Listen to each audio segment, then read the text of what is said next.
if the Chinese decide to attack Taiwan, there's about 50 to 80,000 American citizens in Taiwan today. There will be deaths that will be telegraphed. American politicians will be put into a position where they will be expected to act. So very likely the United States is going to get drawn into a fight like this. So first of all, for people who aren't across this escalating row between China and Japan, can you just explain to us how it began and why it appears to be getting more and more tense? Yeah, well, there's the long story and there's the short story. So just on the short story is for this long-running dispute that goes back many years, the current iteration of this is that the new prime minister, the first female prime minister of Japan, Takaichi, she made comments before the Japanese Diet in the last week or so, basically saying what's been an acknowledged fact in Japanese politics and by the majority or plurality of Japanese citizens. Shocking to those that may not be familiar with how much has changed in the last few years since the war in Ukraine, that if China were to pursue a war over the fate of Taiwan, that would directly impact Japan's national security and would be a threat on its defense, and therefore it would respond. This is not a new thing, but the Chinese Communist Party decided to take umbrage at that and to test, I think, also the new prime minister. It's a very weak faction that's forming in Tokyo, so it might have also been a calculated political move by Beijing's perspective to test the regime. And so the Chinese have sent Coast Guard cutters through territorial waters of Japan, which is highly provocative given the political context, but would be provocative nonetheless. And there's been quite a long-running, in the last months or so, an increasing presence of offshore oil drilling along a median line that's agreed that the two sides would agree to develop on their own side. But there's been repeated occurrences of the Chinese cheating on this, doing what's like horizontal drilling, where you go down on your side, but the piping then goes across the line. So the tensions have definitely been simmering. Prime Minister's comments were used as a trigger for Beijing to escalate things in the recent past. You talked about China potentially testing the new government in Japan. How close are we? Because I feel we've spoken for many months now about the potential for China to invade Taiwan. Do you feel that that is getting closer? Do you feel that is still a realistic possibility? Absolutely, sadly. It's like a slow-moving train wreck that I've been watching both when I was in uniform and then at the 5 years that I've been out since I retired. The train wreck is still coming.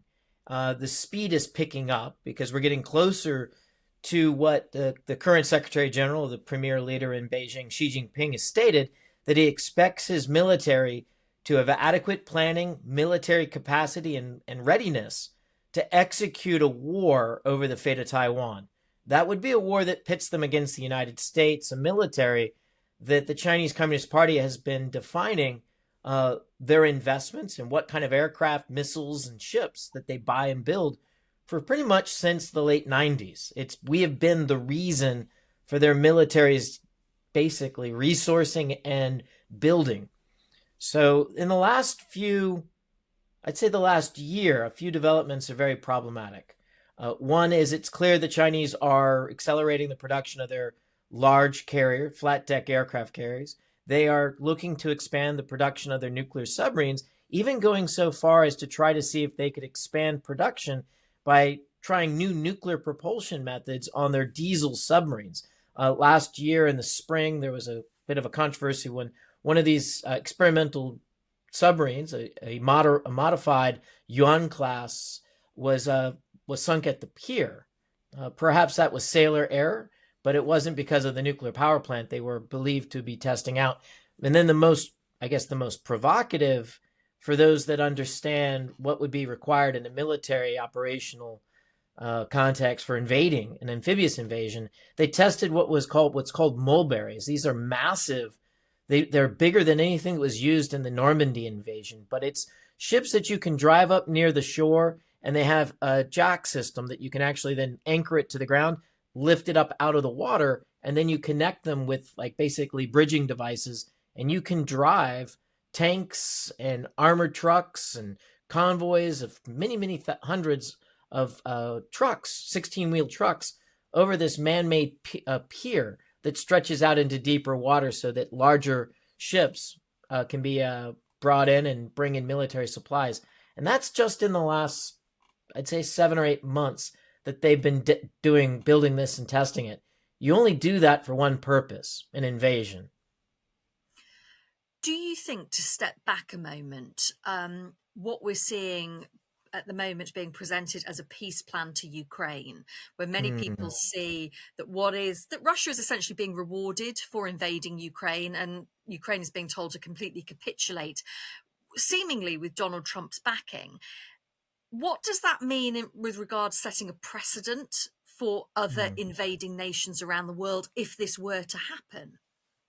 Yeah, I'm not. I think it's a little early to characterize. I mean, we've got this leaked document, so I'm hesitant to characterize it. I do have concerns by some of the things I've seen in there. Uh, I have reservations in some parts based on a historical context and an understanding that we want a sustainable peace. But I think when your question is getting at is how will Beijing read this? Because that's the war that, quite frankly, for Americans matters most. Because if the Chinese decide to attack Taiwan, there's about 50 to 80,000 American citizens in Taiwan today. Uh, there will be deaths that will be telegraphed. American politicians will be put into a position where they will be expected to act. So very likely the United States is going to get drawn into a fight like this. So it matters very deeply how Beijing views. And so what I've said from basically the day after Putin launched the second invasion in 2022 is it matters not who wins. It matters how it's ended. And so it doesn't matter to me, like, is Ukraine a winner? Is Russia a winner? It's more, is this peace sustainable, enduring? Does it keep NATO nations on track for a very strong, unified alliance, better than it was the day before Putin invaded in 22? If you recall, NATO was really of two camps. They were not unified on the issues of security and certainly on the issue of Russia. If NATO hangs together, if NATO continues to build up its defenses and defense industrial might that could also help allies and partner countries in a fight in the Pacific, China will be looking at that. If instead the war ends and let's say Ukraine is viewed as the overwhelming victor, but NATO is split, NATO countries don't invest, the United States kind of doesn't continue its focus on building up its military, then China would see that as an opportunity and might be increasingly inclined to accelerate its own wartime planning. So it really matters how the war ends, not who wins it. Brent, fascinating. Thank you so much for speaking to me and for staying up late. I'm very grateful No to you. worries. No Thank you worries. so much. Cheers. Take care. Bye bye.